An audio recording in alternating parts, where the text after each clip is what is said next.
मारण्यासाठी हे दोन आरोपी आले. अशा आरोपींवर म्हणजे डायरेक्ट त्यांनी पीडी आणि स्टोअर मॅनेजर यांना उचलून अपहरण केलं. 28 तारखेला त्यांच्या गाडीला वगैरे कॅमेरे असल्यामुळं ते ट्रेस झाले. त्या दोन्ही आरोपीला पकडलं. तर त्याची फिर्याद ही 29ला झाली. म्हणजे मला ह्याच्यातून हे सांगायचं आहे 29 मे 29 मेला. तर हे दोन कॅरेक्टर आहेत ना, तर आपला जो घटनाक्रम आहे नंतरचा 29/11चा, त्याच्यानंतर 6/12चा, 9/12चा, त्याच्याबद्दल कुठेही आले नाही. म्हणजे मला हे सांगायचं की पोलीस प्रशासनानं त्वरित कारवाई केल्यामुळं त्या दोघांना कळालं.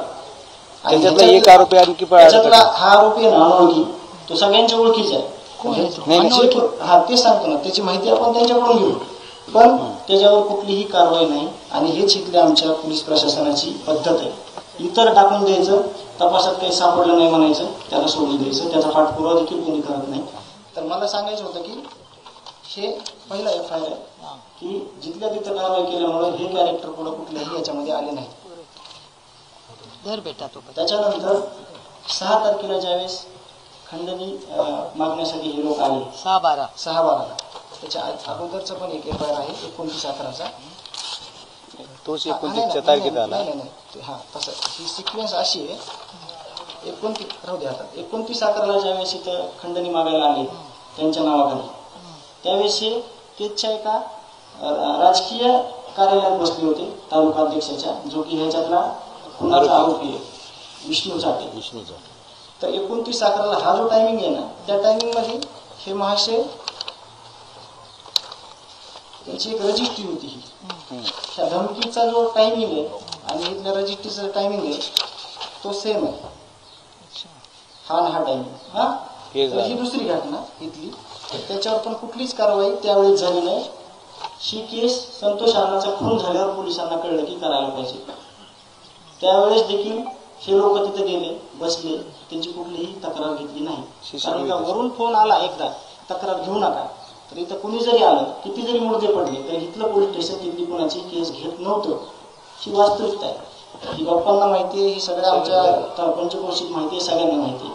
तुम्हाला त्याचे पण काही पुरावे आहेत माझ्याकडं की अण्णांचा खून झाला, पण हाफमटर इतक्या प्रकारचे झालेले आहेत. डायरेक्ट लेकरा बाळात बसलेल्या बापाला उचलून नेऊन मारलेले आहेत. ते लोक समोर येत नाहीत काही, भीतात ते लोक. आज जरी कुठे गेले लोक, तर त्यांना वाटतं आपल्या भाऊन कुठून कुणी येऊन आपल्याला मारतं का काय.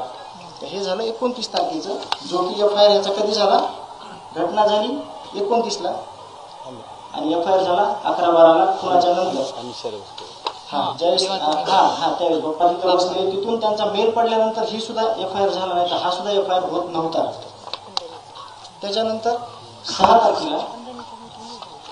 तारखेला ज्यावेळेस ही घटना घडली, आरोपी परत आले, वॉचमॅनला मारहाण केली. वॉचमॅनला मारहाण केल्यानंतर एक गावचा प्रमुख म्हणून तिथून फोन आला की असे भांडण चालले. त्यावेळेस भावाला देखील मारलं. गाववाले भरपूर होते. त्या दिवशी महापरिनिर्वाण दिन होता. त्या दिवशी मग गावातले काही लोक आले. शनी बहार सरपंचाला हात म्हणजे मारलं, शनी त्यांना मारलं. पण ती भांडणं अशी होती की सोडासोडीची. मी स्वतः, तुम्ही इन्क्वायरी करा, PSI शिंदे साहेबांना बोलून घेतलं की मसाजोगच्या स्टोअरला असे भांडणं चालले, त्या जे कोणी आहेत त्यांना घेऊन जा. आणि आम्ही त्यांना अंगाला हातही नाही लावता दोघा भावांनी. हे सगळे लोक त्यांना बाबासाहेबांची शपथ खाऊन थांबवले आणि हे आरोपीला सोडलं. त्या आरोपीच्या गाडीमध्ये, जी की खुनाला गाडी होती, त्याच्यात सगळे हत्यार होते. तरी देखील ती गाडी सकाळी 7ला इकडं चक्रा मारती मसाजोगला. हे आरोपी संध्याकाळी 11:30 वाजता जामीन होती यांची, टेबल जामीन. आणि तो जामीन करणारा बालाजी तांदळे, जो की CID ऑफिसला, जो रजाया पुरवतो ह्यांना पांघरायला, आरोपीला पाण्याच्या बिस्लऱ्या पुरवतो, हे इथपर्यंत ह्या घटनाक्रम झालेला आहे या 29 तारखेचा. त्याच्यानंतर अॅट्रॉसिटी 12 तारखेला झाली. खून झाला 9 तारखेला, अॅट्रॉसिटी झाली 12 तारखेला. ही अॅट्रॉसिटी 6ची. ही जर अॅट्रॉसिटी 6च्या 6ला जर झाली असती, तर ह्या जे क्रूरकर्मी लोक आहेत हे कमीत कमी 15-20 दिवस मध्ये असते. यांना कळलं असतं प्रशासन काय, शासन काय, कायदा काय, गुन्हा केल्यावर काय होतं. हे बिलकुल झालेलं नाही. आणि मग त्याच्यानंतरची स्टोरी अशी की ज्यावेळेस माझ्या भावाचा मृत्यू झाला, त्यानंतर मिसिंगची केस 3.5 घंट्याने यांनी, आमची गडबडीत बाहेर होतो तर आम्ही तर सही करायला मध्ये बोलून सही घेतली, इथपर्यंत झालं.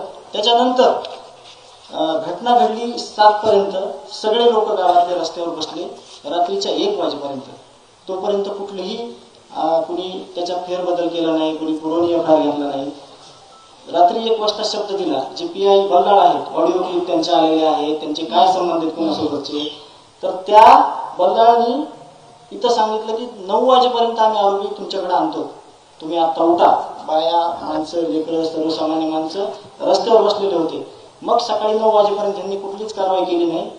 रात्री घटना घडल्यावर 10:30 वाजेपर्यंत आरोपींचे फोन चालू होते. मी स्वतः विष्णू चाटेला 12:30 वाजता फोन केला, तरी फोन चालू होता. यांनी कुणालाही ट्रेस न करता कुणालाही पकडलं नाही. हे आरोपी वाशीकडे गेले, त्याचं कारण होतं तिथं की PSI घुले नावाचे यांचे नातेवाईक होते ह्या आरोपींचे. त्यांनी सांगितलं की पुढे पोलीसच्या गाड्या आहेत, तुम्ही कोणत्या ठिकाणी गाडी थांबवायची, कुठून पळून जायचं. आणि म्हणले पुढे जंगल आहे. कुठं जंगल आहे? वाशीमध्ये जंगल आहे असं तुम्ही बघा नेटवर्क किंवा सॅटेलाइटवर, तिथं जंगल आहे का बघा. हे म्हणले जंगलात पळाले आणि तिथून निसटून गेले. हे झालं. त्याच्यानंतर मग आदरणीय मनोज दादा इथं जवळपास 4 वाजता आले होते. ते रात्रीचे 11 वाजेपर्यंत होते. त्यांनी पुरवणी एफआयआर करून घेतला. त्याच्यानंतर PM केलं.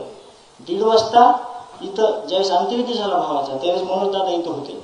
जर दादा येऊन बसत नाहीत तर ह्या घटनेची सुरुवात होत नाही आणि तुम्ही देखील कोणी आमच्याकडे येत नाहीत, कारण का तिथंच विषय सगळा संपत होता.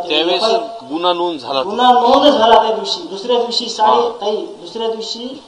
11 वाजता गुन्हा नोंद झाला. आपण बसलो त्याच्या ह्या जागेवर आपल्या, म्हणजे इतक्या भयावह म्हणजे हे प्रकरण आहे.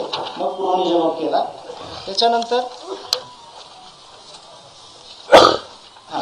हा गुन्हा झाला. हा असा घटनाक्रम आहे. आता ह्याच्यातून एकच आम्हाला तुम्हाला त्याचा सारांश द्यायचा आहे की सगळी पोलीस यंत्रणा, ते SP साहेब असतील, ते PI साहेब असतील, ते LCBचे लोक असतील, ह्या लोकांनी एवढी अराजकता माजवली. हा खून हा आरोपीने केला नसून हा यंत्रणेने केलेला गुन्हा आहे असं मी त्याचा भाऊ म्हणून ठोकपणे सांगतो आणि त्याचे सगळे पुरावे देतो पोलिसांना. ज्यावेळेस मी DYSP साहेबांना बोलतो की ये त्यांना हिंदी बोलतात ते कि ये इसका कॉल आता था क्या कभी तुमको, कभी कभार आता था क्या. बोले हमको सभी को फोन आता था. 50 ते 60 कॉल आहेत त्या दिवशी. आणि यांचे जर 6 तारखेपासून 18 तारखेपर्यंतचे जर कॉल रेकॉर्ड काढले, 1,000 कॉल निघते यांच्यासोबत. घटना घडल्यापासून 15 दिवस तरी या खुनाला कुणीही गांभीर्याने घेतलं नव्हतं ह्या लोकांनी ज्यांनी गुन्हा केला. आणि आता सगळे म्हणतात खूप संवेदनशील मुलगा आहे मी, माझा भाऊ गेलाय, माझं सगळं जे आयुष्यातलं जे होतं ते सगळं गेलं. माणूस गेल्यानंतर कुणी प्रेम दाखवतं, गाव दाखवतं, ते दाखवतं, पण मी जिवंतपणे माझ्या भावाला, माझे आई वडील, माझे जे कुटुंब आहे सगळ्यात माझा प्रमुख माणूस होता. मी त्याच्या सावलीसारखा आतापर्यंत राहत होतो. मला त्याची उणीव कशालाच भरून येणार नाही, कारण का मी त्याच्या खांद्याला खांदा लावून जे सगळं आतापर्यंत काम केलं निस्वार्थीपणे ते आम्ही दोघांनी मिळून सोबत केलं. माझा एवढा घात केलाय तर तो घात ह्या लोकांनी केलाय. आणि असे 100वर प्रकरण असतील. तुम्हाला त्याच्यातला एक फोटो दाखवतो. हे लोक बिचारे यांच्या घरी कुणीच नाही लढायला, जे तुम्हाला एक उदाहरण दाखवतो. असे 100वर लोक आहेत, त्यांना अशा पद्धतीनं मारले जात आहे. केज पोलीस स्टेशन मध्ये CCTV काढायला सांगा बाप्पा. त्या दिवशी यांनी साधी यांची देखील घेतली. एकदम गरीब माणूस आहे. नाव, गाव, पत्ता, दवाखान्यात घेतलेली ट्रीटमेंट, आमच्याकडे सगळे पेपर आहेत. आम्ही टिकलोतच फक्त गावाले आणि आम्ही एका गोष्टीवर की जे ह्या पोलीस यंत्रणेनं 8 दिवसात पहिल्या करायचं होतं ते केलं नाही. पण आम्हाला जर तसं त्यांच्यावर भरोसा टाकून बसलो असतो तर काही आमचं कुणी ऐकून घेतलं नसतं. आमच्याकडे सगळ्या गोष्टींचे पुरावे आहेत.